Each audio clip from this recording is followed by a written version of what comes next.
Yo, Qatar, what's going on, everybody? Paul Jose here. At the end of this month, I'm going to be going to Mexico. Got invited by a team to attend their training camp, just sharpening our skills.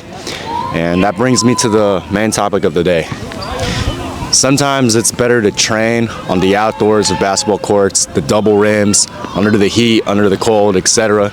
Because people may not know, especially for Americans, a lot of the times overseas, whether it's pro, university, etc., you're going to be playing on courts that are definitely not like your local gyms or colleges that you're used to, etc. I'm talking about sometimes concrete floors, slippery floors, there's sun beaming on you, or there's a dome over but the humidity is still there.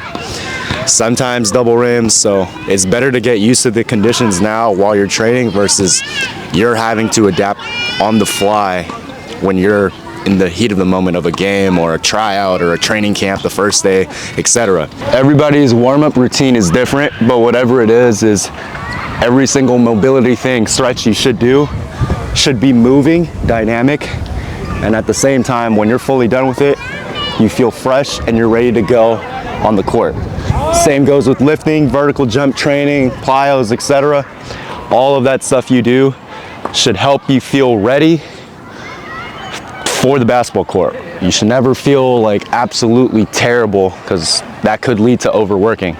Obviously, find a type of limit that you can go to, but at the same time, every single training you should do, even on the basketball court, should prepare you to improve your performance at your games. That's the main goal with basketball. I think if I only had time to do one stretch, it would be this one.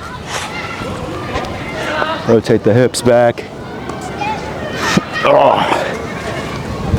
You guys know this journey to pro basketball is all by the grace of God, and I'm giving it my all and I'm just trying. I never want to come across that I'm entitled or like above anybody else. I'm just like any average person with a below average wingspan, and I'm usually never the best person in the gym, but I'll tell you this, I'm always improving every single day. I'm always trying to get better, and every single challenge that doesn't go my way is just a learning lesson.